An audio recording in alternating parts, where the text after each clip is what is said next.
नमस्कार सभी भैया बहनों को। आज हम पढ़ेंगे कैन का प्रयोग। मॉडल्स में कैन आता है, तो सभी सब्जेक्ट के साथ कैन का प्रयोग किया जाता है। सब्जेक्ट कोई भी हो सकता है, आई, we, they, he, C, it, कोई भी कर्ता, सब्जेक्ट यानी कर्ता कोई भी होता है, उसके साथ कैन का प्रयोग किया जाता है।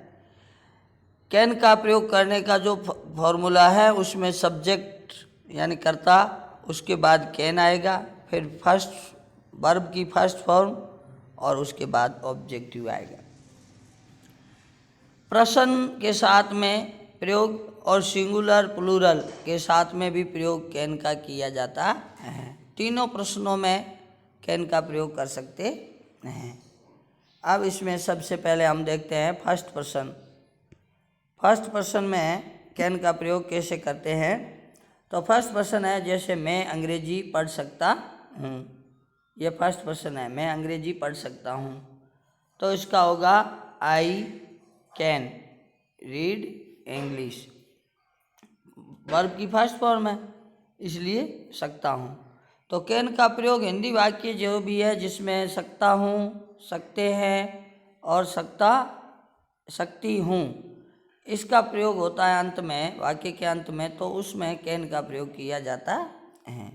तो ऐसे ही देखो, मैं अंग्रेजी पढ़ सकता हूँ, तो I can read English, first form आ गई, कर्ता आ गया, सब्जेक्ट, और ये ऑब्जेक्टिव आ गया और कैन का प्रयोग हो गया।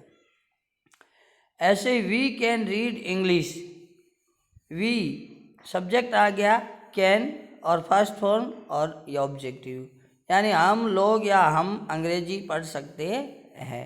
ये हुआ फर्स्ट पर्सन के साथ प्रयोग। दूसरा person, second person. Second person में जैसे यू है, यू को तुम कहते हैं, लेकिन यहाँ हम हिंदी में आप भी कह सकते हैं। आप अंग्रेजी पढ़ सकते हैं, तो यू कैन रीड इंग्लिश। आप लोग अंग्रेजी पढ़ सकते हैं, तो यू कैन रीड इंग्लिश, इसमें भी यू आएगा। ऐसे ही थर्ड पर्सन में आते हैं, ही है, सी है, इट है, या नाम किसी का भी।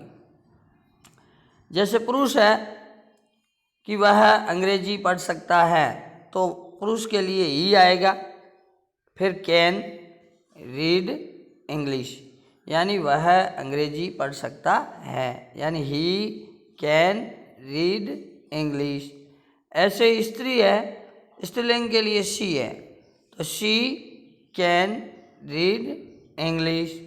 ऐसे ही दूसरा कोई पर्सन है, उसके लिए इट का प्रयोग करते हैं, तो इट के साथ भी can, it can read English. जैसा मैंने आपको बताया, सभी सब्जेक्ट के साथ कैन का उपयोग होता है। वर्ब की फर्स्ट फॉर्म होती है और ऑब्जेक्टिव अंत में आता है। ऐसे ही राम है, किसी का नाम, तो राम अंग्रेजी पढ़ सकता है, तो राम कैन रीड इंग्लिश। ऐसे ही थर्ड पर्सन में आता है दे, या बहुवचन आता है। दे यानी वे या वे लोग, यानी वे लोग अंग्रेजी पढ़ सकते हैं, तो इसका होगा दे कैन रीड इंग्लिश।